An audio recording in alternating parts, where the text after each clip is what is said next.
Welcome to the mountain in us, where the journey gets its voice. I am Taran Singh. This season, we take on new trails for deep rooted reflections on our passions, paths, and purpose. Together, let's explore the thrills, ascents, and descents of our uncharted adventures.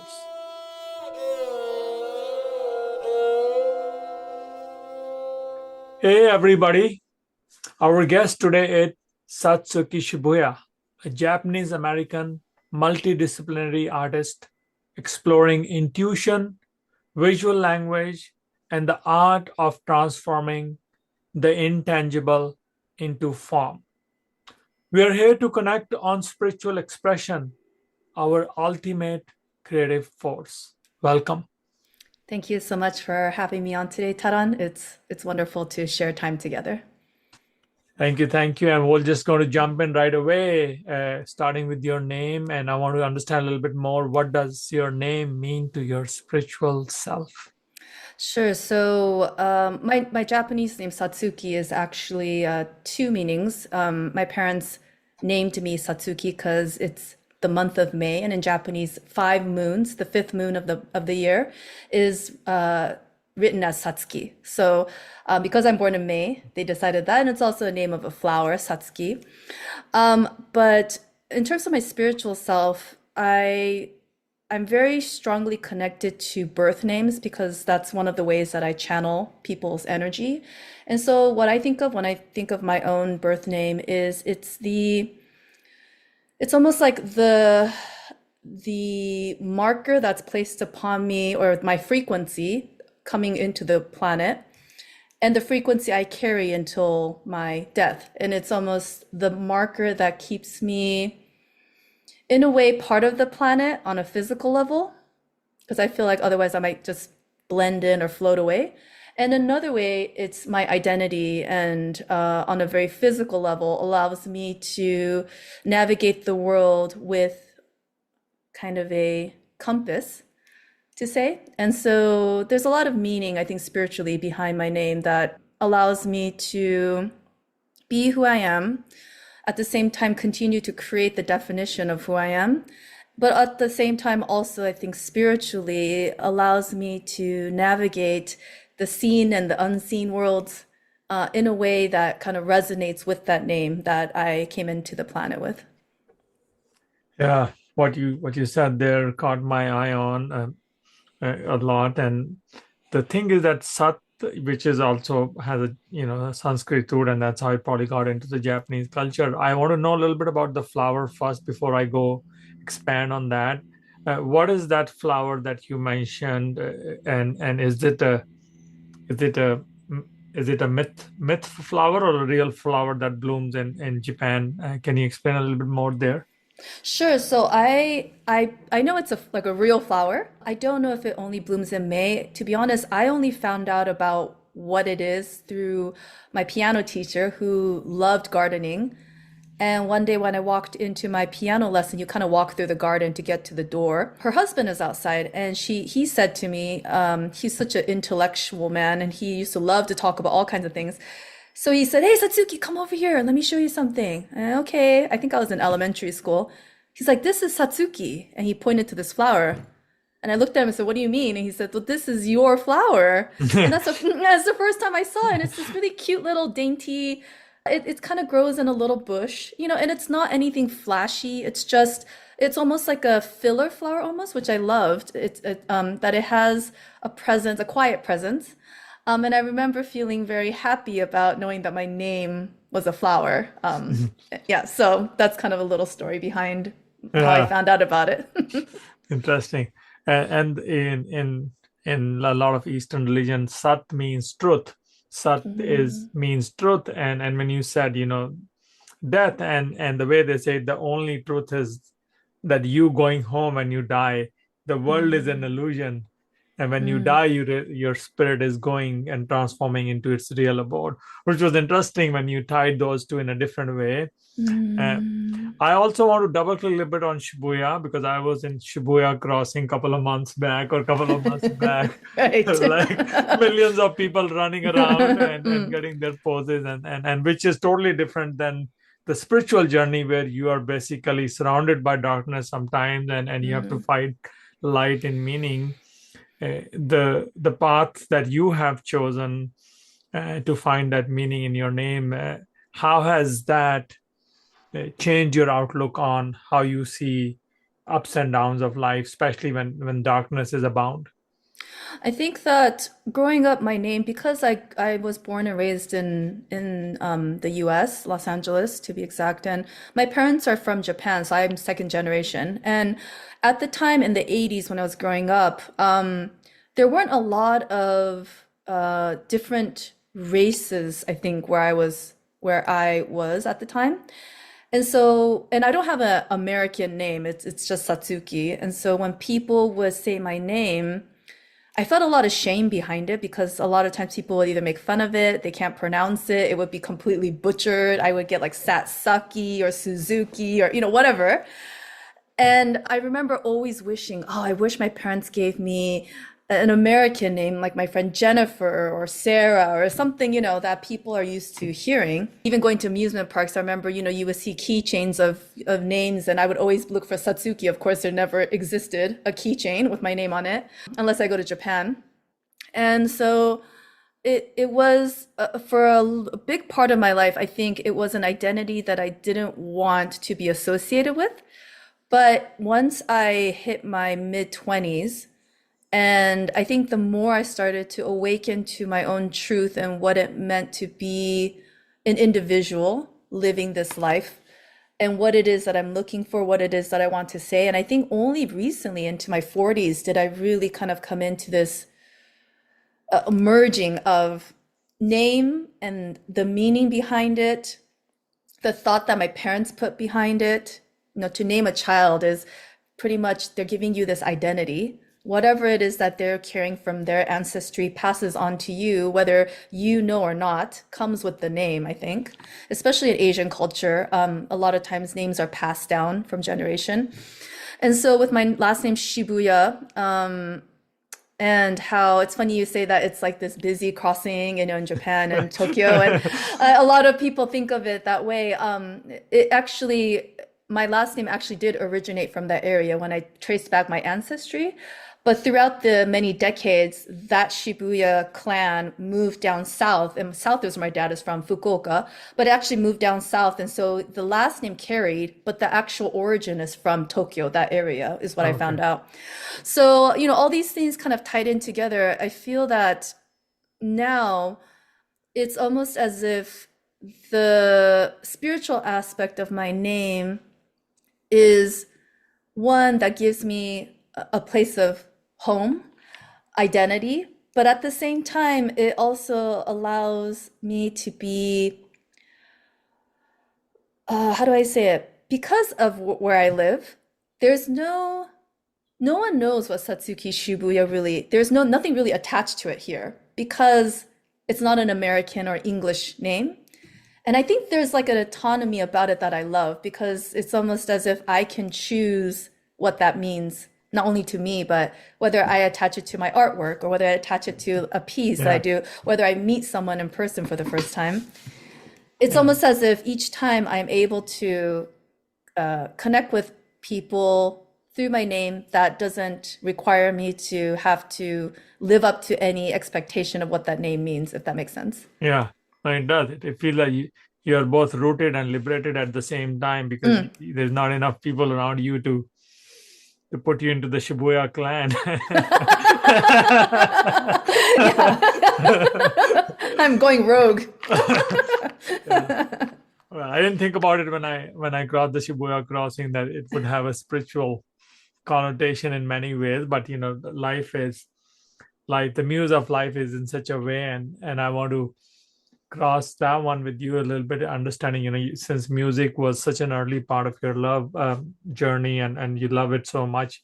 How did that unfold? Like, was give us give us what got you in there, and what do you still do with music, and how it's part of your creative and spiritual muse. Yeah, so I started piano when I was 3, definitely not by choice. Before I knew it, I think again, if you're Asian, you probably might get this, but it's just one of those things that your parents want you to be very well-rounded. So most of the time, my other Asian friends were doing some kind of musical instrument, or they're doing some kind of dance, or something culturally creative. And so my mom put me into piano, and that's how I started. And I remember probably up until high school, I never really enjoyed practicing. It was never I hated it, to be honest. But I loved music. I loved playing a piece. Never really enjoyed playing in front of people, but I really enjoyed the creation, like being in the music and being able to really feel the music. And when I got into college, I continued to study music. And I remember the professor I was with, he was just so he would tell me, he would give me direction. Like before, my piano directions are always, oh, play with, it's very technical, play with this finger on this note and you play with that. But this professor was so different. He would tell me, make that sound sing, and I'd be like, what does that mean? I don't know what that means. Like, because I'm not singing, I'm playing the note. And when he would tell me to make it sing, I'm like, well, how do I play the note to make it sing? Like, what does that mean? And so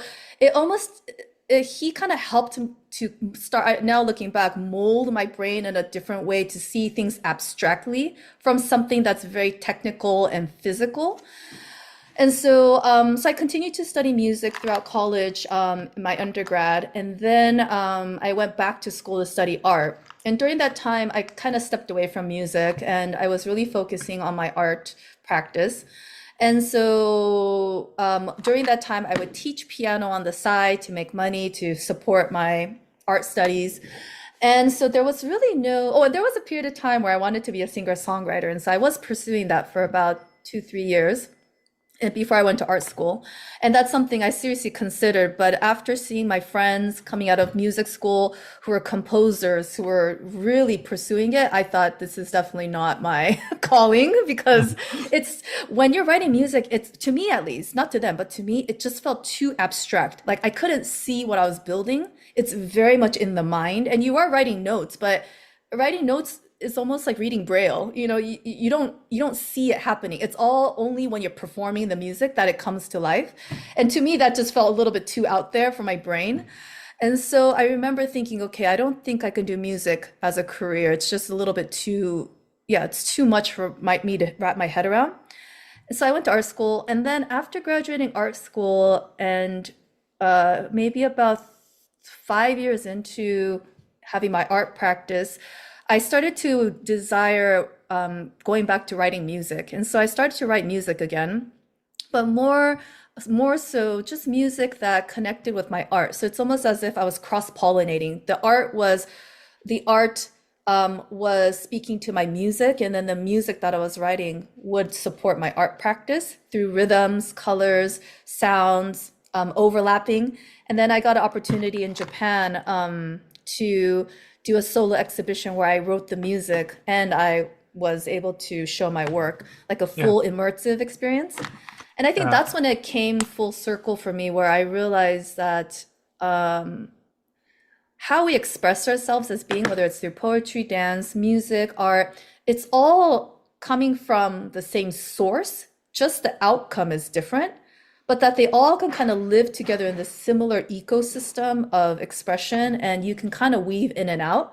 And I think that's how music continues to still be a big part of my practice, that I don't necessarily write music, but I am very strongly influenced by it when I'm painting, for example, like especially if I'm listening to like orchestral pieces, if there's like a certain passage, it'll naturally move my body in a certain direction, or I'll pick a certain color. And so it's very much part of my movement in creating, but not necessarily one for one, where I'm not yeah. really writing the music. So Yeah. so that's how I think it's still a big part of what I do, and why I still love it so deeply. Yeah. Yeah. Awesome. And of course, as you talked about, it's such a big part of your movement, both internal and external, and in your expressions. as it has come. But I'm assuming there must have been times where that you are, as you were saying, that you were battling which way to choose a pathway to Hmm. go. Uh, and you talked about your professor who helped you shape from listening and understanding what the sound needs to be versus what the technicality of your life is. In many way our spiritual journeys are also that way, right? We follow certain things knowing that we would reach somewhere, but Mm. that is not true. In most that our spiritual life is totally unknown to us. In many ways we have to figure it out. In figuring those two and having yourself evolve, uh, what were some of the things that took that you remember that were, oh, these were the times I had to really collect myself and get myself together in a way and listen to your intuition in a way totally opposite to what the world was telling you at that time? I think that, I mean, even pursuing art and music, because it's not such a linear path, I think that in itself, I had to really go against the grain, and believe that what I was wanting to do was an actual viable direction. But uh, there was a time where I had to really stop my my work because I became really ill. And during about 2 years where I was kind of on hiatus and not able to do any work because a lot of that time I was spent in bed or just not having any physical ability to do work, I think during that time it made me think deeply about, and this is probably when my spiritual, I mean, I call it my spiritual awakening or kind of going back to my spiritual self happened, where I would be questioning things like, well, what's the whole purpose of doing what I'm doing, or why is it that we continue to push ourselves to live a certain way when no one really is telling us that we have to do it that way? Or, all these questions would come to my mind, and I was right at the peak, I think, of when my friends were really starting to propel into their careers, and I was stuck at home being able to do nothing, which was quite frustrating and very angering, actually, quite furious about it. But I think over time, it made me start to think about, well, if I only have one life to live, at least as Satsuki Shibuya, and I only have one chance to do the things that I really want to pursue, how can I do that in a way that will allow my physical body, because I have limitations for health reasons, how can those two worlds work together so that I can express myself to the fullest, live a life that I feel is most aligned, even if it means that I have to go against what possibly people may think of as, secure, or I don't know, the right thing to do or whatever it is, and feel fulfilled at the end of the day and be excited about waking up the next day and be like, you know what, I want to do it again and again. Yeah. And I think it came down to just being, I think it's simple, but you have to be able to be honest and clear, have a clarity about the honesty of what it is that you're wanting your life to look like. What kind of life do you want to live? And then if I go one step deeper, it's really about honoring your spirit. Where is that spirit, that soul inside you? Where is it pulling you towards? And taking action, even a little bit at every day, taking action on that to make it a reality. I think those are the things that it's hard as you get older. I think it gets harder and harder to put yourself out there in order to stay aligned to that vision. That's kind of an internal compass to stay clear with that vision and stick with it. Yeah, and you mentioned those 2 years, right? Those 2 long years, right? Especially Mm. when your vessel of your spirit sometimes is especially when you're young. That is the only thing one imagine, that one only has this body, the clay body, to be effective and do it. And when you were doing art before that and after that, did your work of expression change? Like, did you see a momentum shift in what you were doing prior to that? And once those 2 long years were over, what what was different in your expression that you were creating for us and for yourself?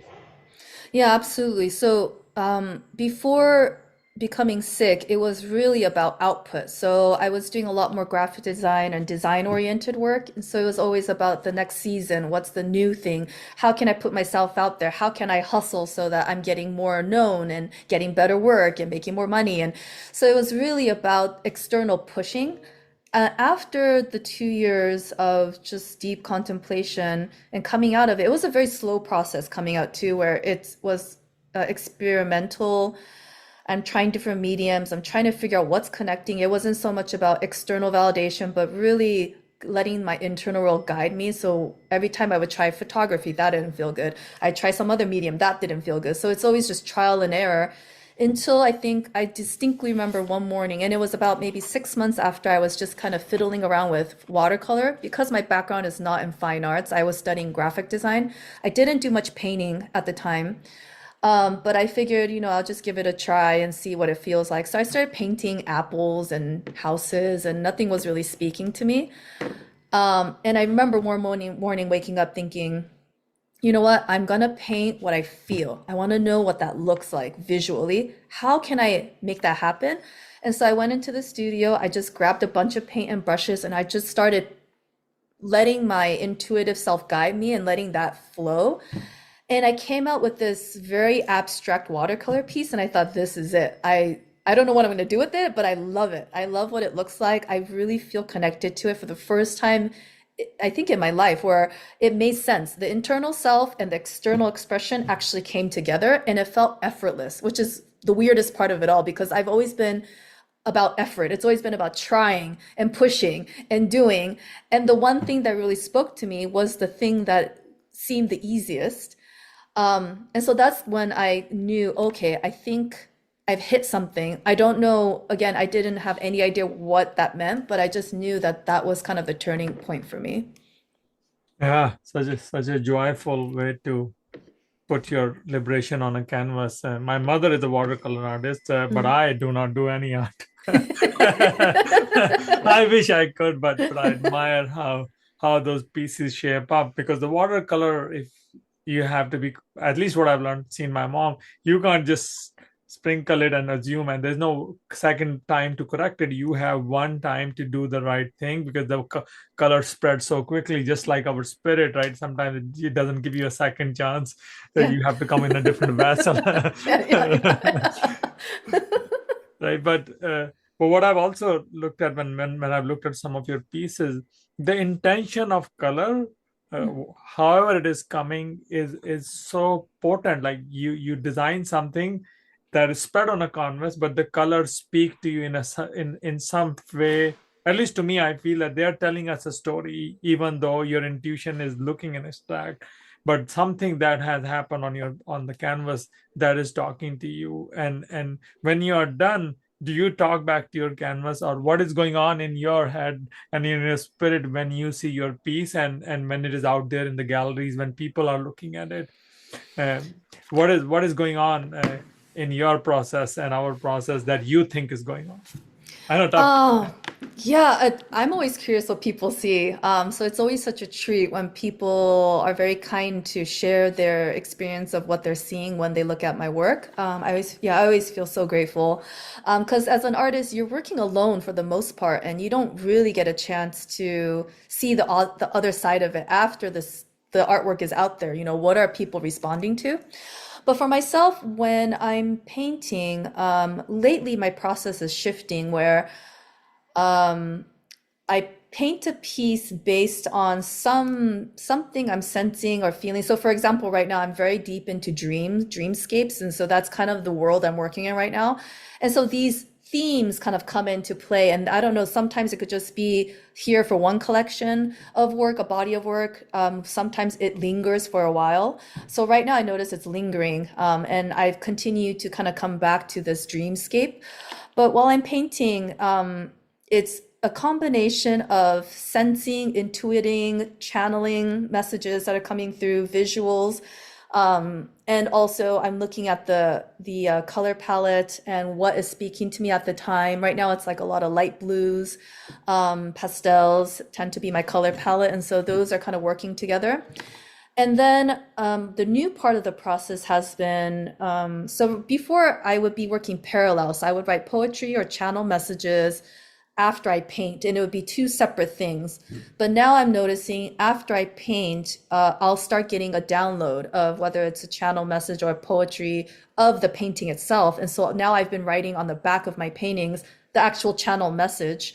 Um, and sometimes it comes in as frequency, so it might not be even words. So I have to literally, it's almost like I'm sketching or scribbling, but they're actual frequencies, kind of like sound waves, I guess, where I'm writing it down as like a wave on the back of the painting. And so I think I don't know if any collectors or people who are looking at my work will notice this part of my painting, like another layer to it.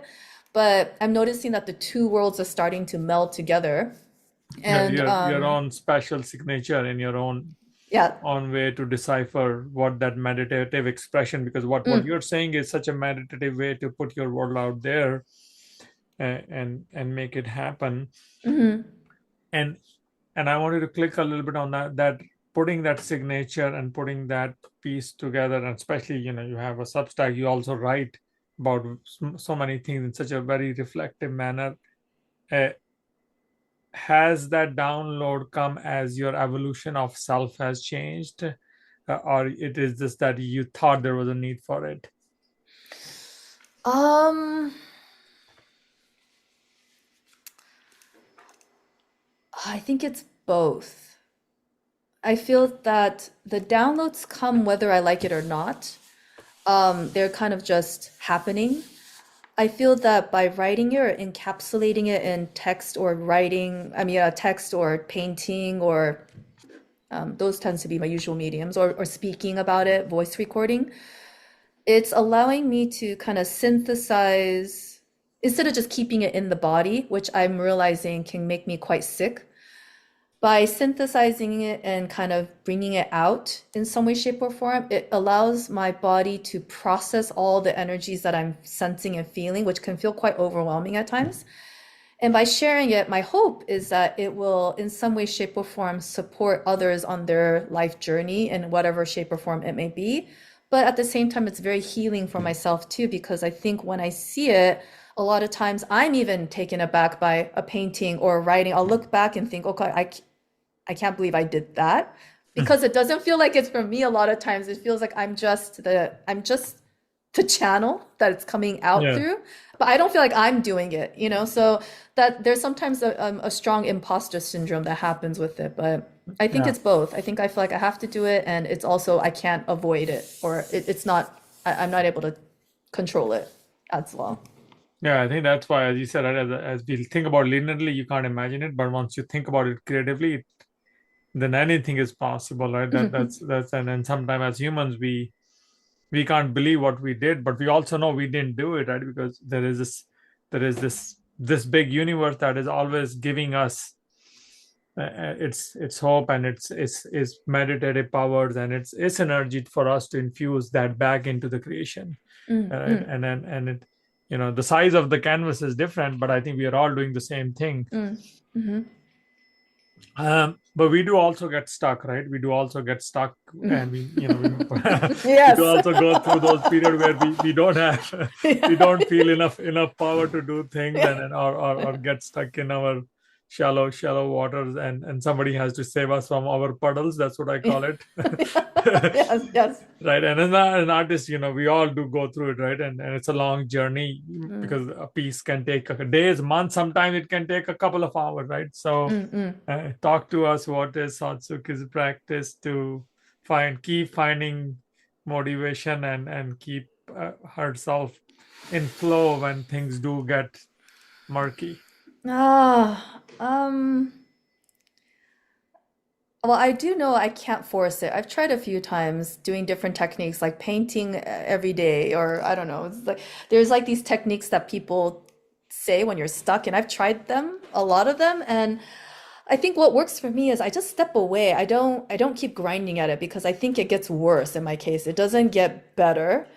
Because I overthink things, and that's when things start to get stiff. So I'll go cook, or I'll go clean the house, or I'll actually step away for a while. I'll just not even touch the painting, and I'll partake in other things.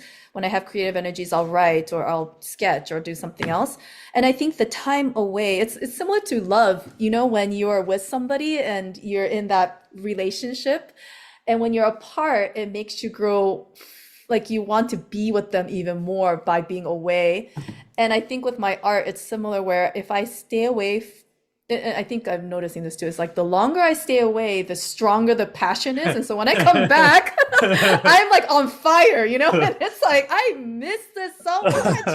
But then if I'm in it too long, then I start to get very complacent. Yeah. And I think it's that kind of ebb and flow where I'm on fire for a while and then I keep doing it. And then I think it gets too concentrated and I start losing it. And you start overthinking it. And it's like, I'm losing that fire. And so I'll have to step away. So I think it's been that constant Yeah. coming and going, like love, like kind of in a Yeah. relationship. Yeah. A It very needs it long, needs long, space to grow. It needs space yeah. to grow. Yeah, it does. It Yeah. does. Yeah. Yeah. No, Yeah. that's interesting. As yeah, as a writer myself, we all go through this, and sometimes people ask me, "Oh, do you write every day? Do you do this?" And I said, there is in an art world, you do not know what the next day is going to look like. You have to take the opportunity of now and what comes to your idea and brain, Yep. harness it, or if nothing comes to it, and that's okay. Some days are grind. You have to take them as is. Mm-hmm, um, mm-hmm. I want to switch to medium and a little bit, and I know watercolor is your favorite medium, but what else have you been trying lately, and where are you heading with your next project? I know you're talking about Dreamscape. Where is that going? Yeah, so I think I started with watercolor and I was really concentrating on that medium for about the first 4 or 5 years of my career. And then to be honest, I started getting a little bit bored and I thought, well, I want to try other mediums to see what speaks to me. Before watercolor, I think was more of a meditative practice that just ended up looking like a painting. But I think where I'm at now is I work in mixed media, but mostly right now what's been calling to me is pastels. So hard, soft pastels, oil pastels. And I'm noticing in my practice is I'm I'm very much drawn to the tactile quality of a particular pastel company and the way that they create the pastel and how it feels against the canvas. And I might use a different pastel for like paper because it feels buttery or it feels like I feel kind of a resistance. And so it's very much about the feeling and the color. And I think those two things dictate what medium I'm working in, where even like an oil pastel, there's a very rich, buttery, like almost liquid oil feel to it that I love. And so for a while, it's almost as if I'm having this tactile, meditative, I'm in a trance and I'm just using this color over and over again because there's something so satisfying about the feeling of that. I have one last question, and I Mhm. wanted to, both as an artist, but also as a human being, I want to understand, and as you have taken this path of creating art, but also caring for your spiritual self as we, and making the best out of both, right? And any advice, anything that comes to your mind from your own journey. I would say for those who, and it also depends on what time in your life you are, 20s, 30s, 40s, 50s, 60s, 70s. It's all very different, I think. But one one thing that connects all of that is, and this is kind of through my own experience of channeling for other people and my clients, is that no matter how old you are, I feel like the soul or the spirit is always searching for the self. It's always coming back to who am I? What is my, the questions are always, what is my purpose? Who am I? Why am I here? What am I meant to do? I think that's always the question that we all have. I don't think anybody ever figures it out, even if they're really, really old or super duper young. I think they're always wondering.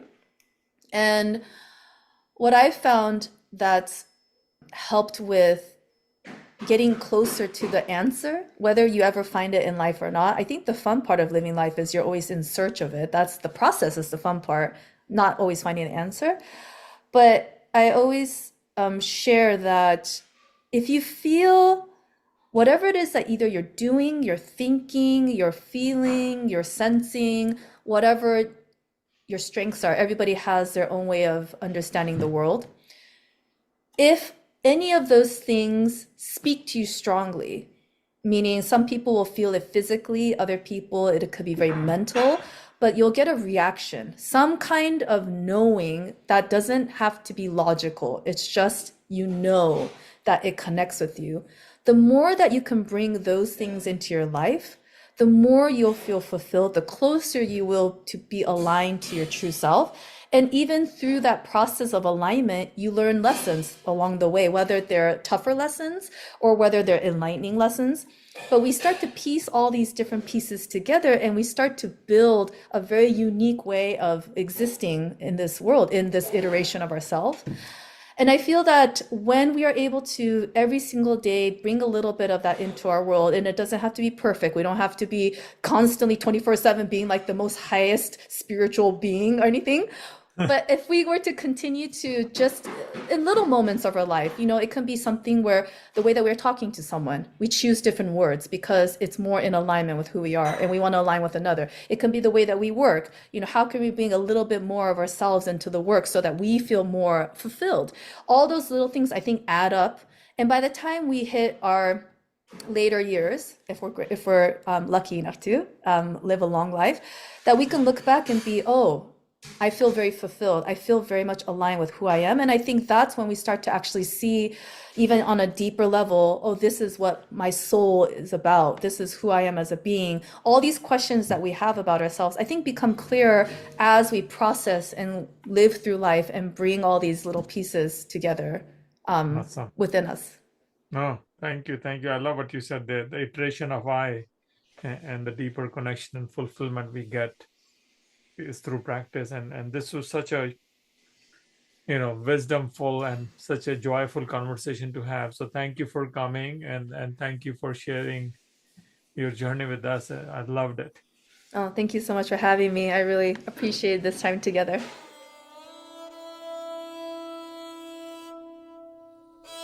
Thank you for joining us on the Conversation Trails of the Mountain in Us podcast. Each episode here is crafted with love, adventure, and reflection. We hope you have enjoyed this one and we welcome your thoughts on it. And if you want to be on the show, feel free to reach out.